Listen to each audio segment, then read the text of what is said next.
C'est-à-dire qu'ils sont capables de chercher l'information là où elle est, pour l'analyser et l'utiliser pour se développer. Pour ce faire, ils sont capables d'interagir avec nous grâce à la caméra 3 dimensions qui est là, et donc qui leur permet de détecter nos gestes et de les analyser, parfois même de les prévoir à partir des gestes qu'ils ont déjà vus. Notamment là, on voit par exemple une arborescence, et à chaque fois que je vais bouger la main, on verra des points qui vont se bouger. Ça veut dire que mon geste, c'est des informations pour eux, et on verra leur réaction s'ils ont pu prévoir mon geste. Voilà, ils ont pu le prévoir à partir des gestes qu'ils ont déjà vus. Ils sont en train de danser, quand ils ne le savent pas le prévoir. Voilà, quand ils ne le connaissent pas encore, ils baissent la tête comme ça. En signe qu'ils n'ont pas encore vu. Donc s'il y en a qui veulent jouer, n'hésitent pas, surtout. Et ils sont capables aussi d'interagir avec le milieu extérieur de manière physique, parce qu'ils ont notamment des capteurs sensoriels qui leur permettent de jouer avec le morceau en bois à disposer à côté de chacun, et ainsi de se rendre compte qu'ils exercent une force sur le milieu extérieur, que cette force est variable, et qu'ils ont une sorte de résistance physique. Donc ça aussi c'est une grande source d'information pour eux. Et troisièmement, ils sont capables d'interagir entre eux en développant leur propre langage. C'est-à-dire que on verra une modélisation tout à l'heure dans laquelle il y a des points bleus, des points bleus et des points rouges qui sont associés les uns aux autres. Et donc, dans ces points-là, les points bleus, ce sont tout simplement les sens. Et les points rouges, ce sont les mots. Un sens, ça peut être un objet, un mouvement, n'importe quelle information de tout type. Et le mot, il est là pour leur permettre de s'échanger cette information de manière plus aisée. Donc pour le mot, par exemple, comment ils font pour créer leur mot? On leur donne par exemple 6 lettres, A, B, C, D, E, F, G, H. Et à chaque fois, ils peuvent changer l'ordre et obtenir un nouveau mot. Et puisqu'on a 6 lettres, alors on a 6 puissance 6 possibilités de mots, ce qui est quand même énorme. Donc ça va s'afficher à l'instant, et on verra que ça bouge. Il y a à chaque fois les mots qui sont associés au sens et ça bouge. Tout simplement pour montrer que c'est dynamique, c'est variable, ce langage peut évoluer, les sens peuvent évoluer, etc. Donc celui qui est au fond, je ne sais pas si tout le monde arrive à le voir, mais il est en train de dormir. Ils ont besoin de dormir de temps à autre, tout simplement pour reposer leur moteur, pour qu'ils ne chauffent pas trop et qu'ils restent fonctionnels. C'est pour ça qu'il y en a à chaque fois un qui dort. Voilà le langage dont je parlais.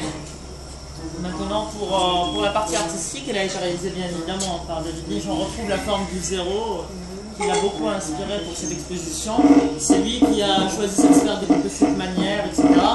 Les modélisations, les têtes de robots, ils ont des têtes normalement sous forme de fleurs parce que l'équipe de l'INRIA à Bordeaux s'appelle Flower Team. Mais lui, il leur a dit non, voilà, je veux ces têtes-là. Et bien sûr, personne ne refuse ce privilège à David Lynch. Voilà, donc un tout dernier détail pour conclure. Je ne sais pas si tout le monde arrive à voir la balle verte. Oui. La petite balle verte à côté de chacun. Là, cette balle verte, elle sert pratiquement à rien. Elle est là que pour un effet artistique. J'ai David Lynch, je l'ai posé là-bas. Les robots ne jouent pas avec, ils n'y touchent même pas. C'est comme si elle n'existait pas. Elle est là pour un effet purement artistique. Est-ce que si vous la bougez, il va finir par la noter et puis... Non, parce qu'ils n'ont pas de yeux incorporés dans leur corps, et donc ils n'arrivent pas à voir leur entourage. Ce qu'ils peuvent voir, le champ de vision, c'est cette ouverture-là. Et c'est pour ça qu'on voyait dans la recense parce que la caméra, elle divise l'espace en 4. Et donc chaque espace est représenté par une branche. C'est-à-dire que si on bouge la main qu'ici, on verra une seule branche qui se développe.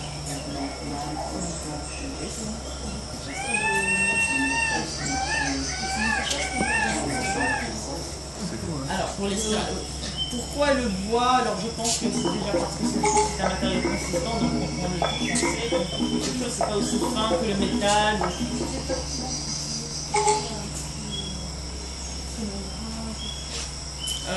Alors, je pense qu'encore une fois, que c'est pour un effet artistique, ça change rien, surtout qu'il n'y touche pas. Donc, voilà, donc c'est certainement pour un effet artistique. Personnellement, je conclue une seule chose de moi de travail ici. Je pense que tout ce qui n'est pas utile du point de vue scientifique est là pour un effet artistique. Donc si vous avez des questions, vous voulez jouer avec eux. Ils sont là depuis le début, mais on les change de temps à autre et on les remet à 0 chaque semaine. Pourquoi? Tout simplement parce que, comme vous le remarquez, les éléments d'apprentissage sont limités. il voit toujours les mêmes gestes, il touche toujours les mêmes morceaux en bois, il ne peut pas apprendre infiniment avec ces éléments d'apprentissage qui sont finis. D'où la nécessité de la remettre à zéro, notamment pour qu'il garde un intérêt pour le spectateur, cette soif d'apprentissage, cette curiosité, et d'autre part pour que les chercheurs de l'INRIA trouvent des résultats semaine par semaine qu'ils pourront comparer et utiliser pour développer leur projet. La vraie question qu'on se pose, c'est ce qu'on appelle l'utilisation. L'utilisation, alors là on en est bien loin.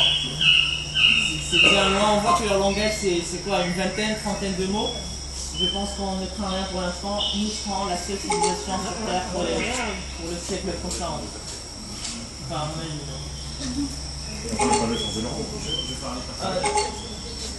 Pardon?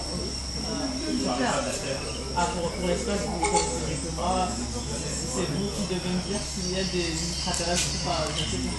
Donc, on connaît pas le sens de leurs mots. Alors, pour le sens de leurs mots, ils sont aléatoires, c'est pas notre langage, donc on ne peut pas les comprendre. C'est tout simplement informatique. Ils s'échangent tous de manière informatique. Les gestes qu'on voit, tout simplement, le langage c'est un formalisme de base sur lequel ils se mettent d'accord pour s'échanger quelque chose. Donc, c'est comme ça, oui. Donc voilà, on a encore une fois l'arborescence, s'il y en a qui veulent.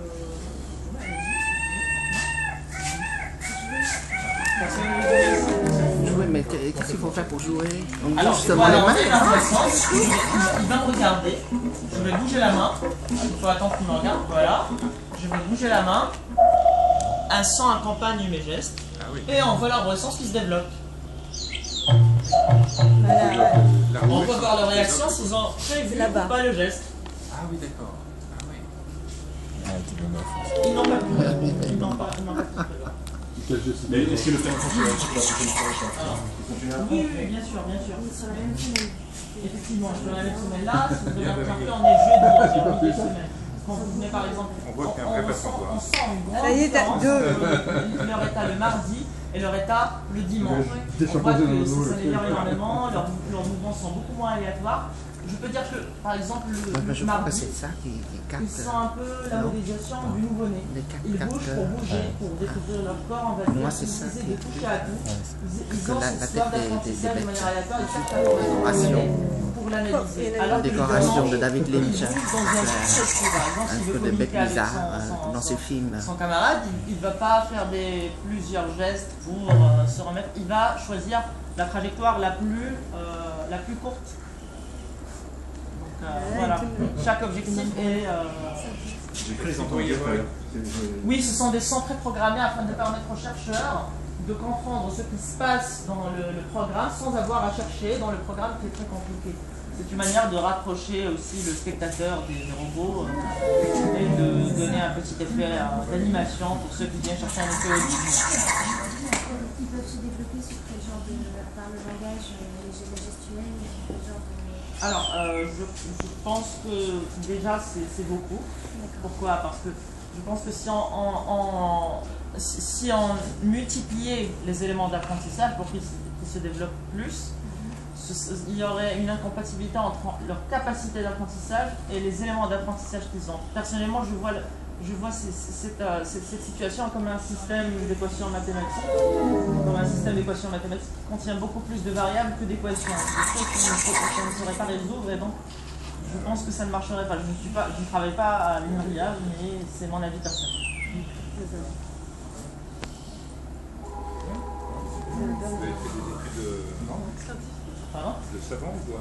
Vous avez fait des études de savant ou... Non, absolument pas. Je fais des études de mathématiques. Je suis en 3e licence mathématiques. Ah d'accord, ok. Ah oui. Bah oui, c'est comme des études de savant. C'est pas du... Ça dépend si avec AET ou Voilà, le problème, c'est savant, ça fait un peu bizarre.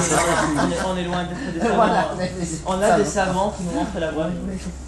En tant qu'étudiant en 3e licence, sinon il y aurait trop de savants sur Terre. Si vous voulez bien, on va aller au sous-sol.